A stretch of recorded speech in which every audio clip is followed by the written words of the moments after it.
Dzina la Tate ndi la Mwana ndi la Mzimu Woyera. Amen. Ndikulandireniso abale ndi alongo pano pa Tiyankhule na Ambuye. Lero ndi tsiku lachiwiri la mulungu wachitatu wa Pasaka. Ndipo mu mpingo wathu mayi wathu Eklesia tsiku la lero timakondwerera oyera awiri, Philip komanso Yakobe, amene anali ophunzira a Ambuye Yesu. Uyu ndi Yakobe amene amatchulidwa kuti Yakobe wang'ono, James the Younger or James the Lesser. Ndipo mawu athu a tsiku la lero, mawu oyamba akuchokera mkalata ya Paulo yoyamba yolembera mpingo wa kwa Korinto, mutu wa 15 ndime ya 1 kulekeza 18. Amene akutiwerengera mawu oyamba ndi mayi Nizes Jaulani, administrator a Tiyankhule na Ambuye kuchokera ku St. Pius Parish mu Archdiocese ya Blantyre. Ndipo mawu a uthenga wabwino ndi monga adalembera Yohane Woyera, mutu wa 14 ndime ya 6 kulekeza 14. Ndipo amene akutiwerengera uthenga wabwino komanso kutigawira mawu ndi Father Francis Damaseke, National Coordinator for Social Research and Communications, ECM. Tiyeni abale ndi alongo tisinkhe limodzi mawu a Mulungu popitiriza kukondwerera chikondwerero cha Pasaka. Mawu a m'buku loyera. Mawu a nkalata yoyamba ya Paulo kwa Korinto, mutu 15 ndime ya 1 kulekeza 8. Zakuuka kwa Khristu.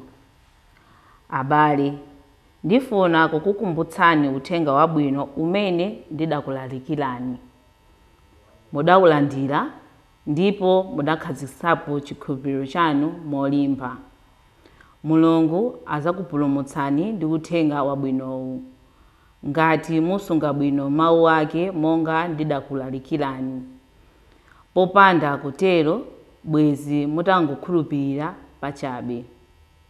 Pajatu mawu akulu amene ndidakupatsani ndi omwewo amene inenso ndidalandira. Mawuwo ndi akuti Khristu adafera machimo athu, monga malembo anenera. Adayika m'manda, mkucha kwake adauka monga malembo ananenera. Motero adaonekera Kefa, kenako atumwi 12 aja. Pambuyo pake adaonekera abale opitirira 500 pa nthawi imodzi. Ambiri mwa iwowo adakalipo, ena anamwalira. Ndipo adaonekera Yakobe, kenako atumwi onse. Potsiriza, pambuyo pa onse adaonekeranso ineyo, ngakhale ndili ngati mpolo chabe. Amenewa ndiwo mawu a Ambuye. Ambuye akhale nanu. Mawu a uthenga wabwino monga adalembera Yohane Woyera. Ulemu kwa inu Ambuye. Yohane mutu wa 14 ndime ya 6 kulekeza 14. Yesu adamuyankha kuti, ineyo ndine njira, ndine choona ndiponso moyo. Palibe munthu angafike kwa Atate ngati sadzera kwa ine. Mukadandidziwa ine, Atate anganso mukadawadziwa. Kuyambira tsopano mukuwadziwa ndipo mwawaona. Filipo adati, Ambuye tionetseni Atatewo, mukatero tikhutira. Yesu adamuyankha kuti, iwe Filipo, ndakhala nanu nthawi yonseyi ndipo sunandidziwebe? Amene waona ine waonanso Atate. Nanga bwanji ukuti tionetseni Atate? Kodi sukukhulupirira kuti ine ndimakhala mwa Atate ndipo Atate amakhala mwa ine?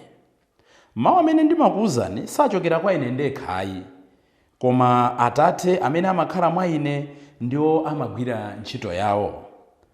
Mundikhulupirire kuti ine ndimakhala mwa Atate ndipo kuti Atate amakhala mwa ine. Kupandapo, khulupiriranitu chifukwa cha ntchito zanga zomwezo. Ndithu ndikunenetsa kuti amene amandikhulupirira ntchito zomwe ndimachita ine nayenso adzazichita, ndipo adzachita kuposa pamenepa chifukwa ndikupita kwa Atate.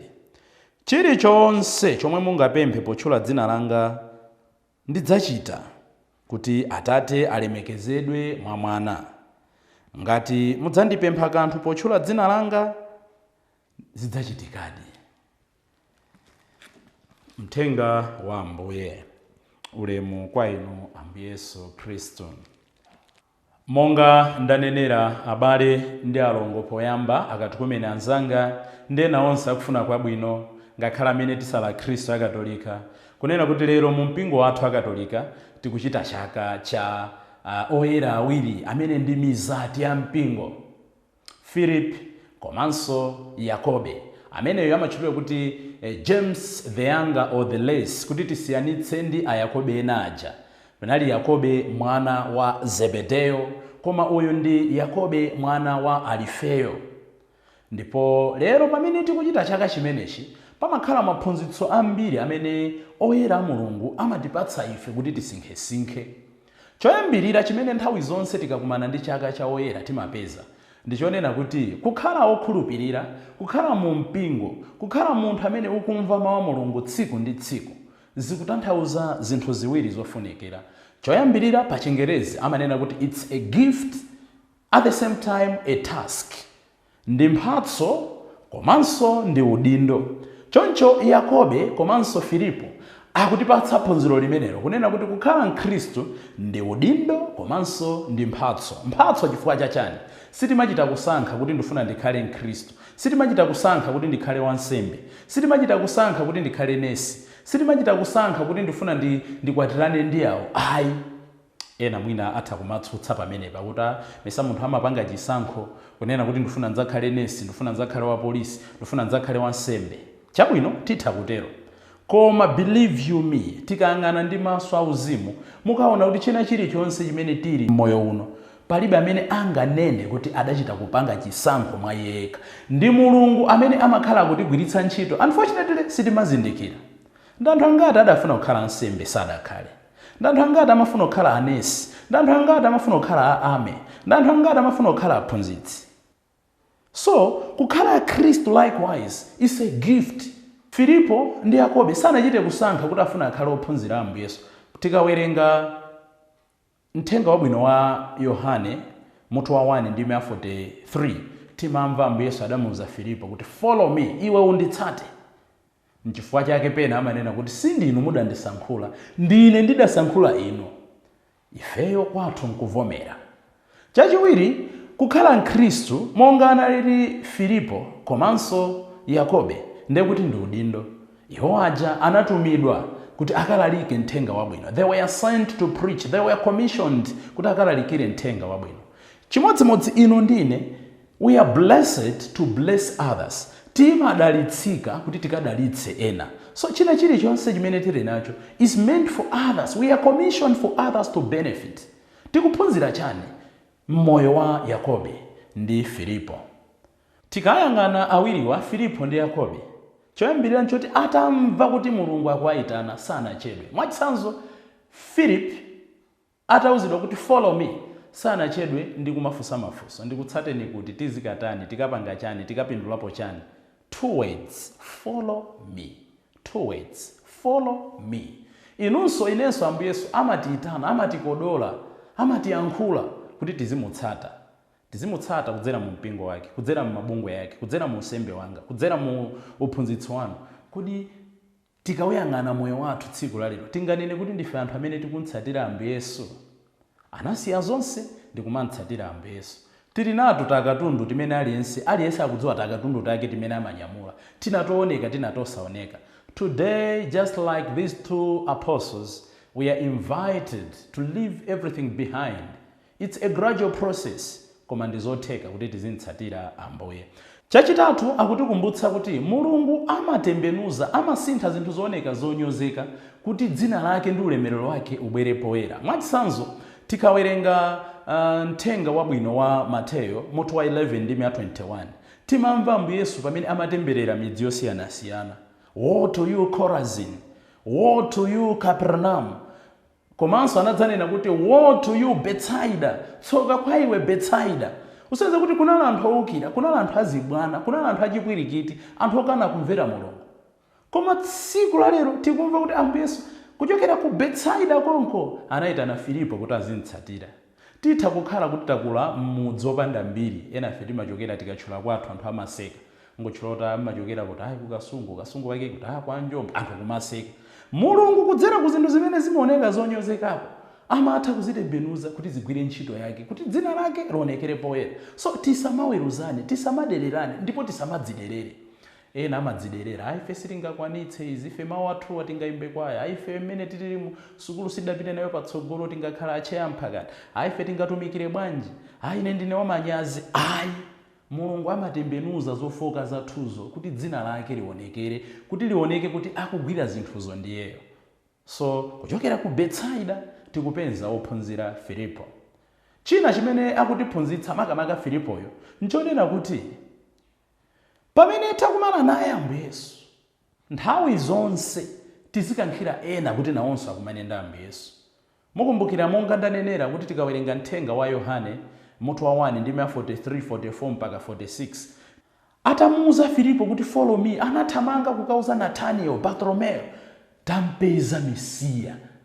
Ngakhale iye adayankha ngati mwachipongwe pang'ono kuti ku Nazareti ungachokere kwabwino. Koma ona kuti Filipo ndi amene amakankhira anzake kwa Yesu. Nthawi ina mchipululu timamva kuti ataphunzitsa Ambuye Yesu nkuwauza kuti apatseni anthu chakudya. Filipo ndi amene anati komatu pali kanyamata pano kali ndi bread tisanu ndi tinsomba tiwiri. Nthawi zonse tizitengera ena ngakhale zikuoneka ngati zochepa kwa Ambuye Yesu. Chimodzimodzi tikawuyang'ana moyo wa Yakobe woyera, Yakobe the younger, muona kuti sotchuka kwambiri tikasiyanitsa ndi ophunzira ena ajayi. Ngakhale pa ndandanda paja amabwera pa namba 9. Sikuti ndiochita otchuka kuti tinganene zambiri zayi, koma mkatikati mwa kusatchuka mwakemo monga lili tate wathu Yosefe, muona kuti muli phunziro la mphamvu. Nzotheka kugwira ntchito ya Mulungu mwakachetechete. Ndipo mapeto azonse tifure naye muimbitsi wa Psalm 115. Not to us, O Lord, not to us, but to thy name, O glory and honor. Tikachita zonsezo mwakachetechete tinene kuti ulemerero ndi matamando sabwere kwa ife, osati kwa ife Ambuye, koma kwa inu nokha ndi kwa dzina lanu kukhale matamando ndi mayamiko. Akutiphunzitsa zambiri m'Chikhristu mwathu. Ena timanena kuti ife ndife tsopano ophunzira Ambuye Yesu atsopano. Inde, it's a matter of semantics and language. Koma ife sitingapange replace, sitingachotse m'malo mwawo kuti ife tinganene kuti ndife tsopano ophunzira Ambuye Yesu. Yeah, ife ndiongo wathandiza opitiriza ntchito pamene anasira. We are simply co-workers. Awawa ndema foundation stones of the church. Tikawerenganso kalata ya Paulo yolembera Akorinto, kalata yoyamba mutu wa 15 ndime ya 7.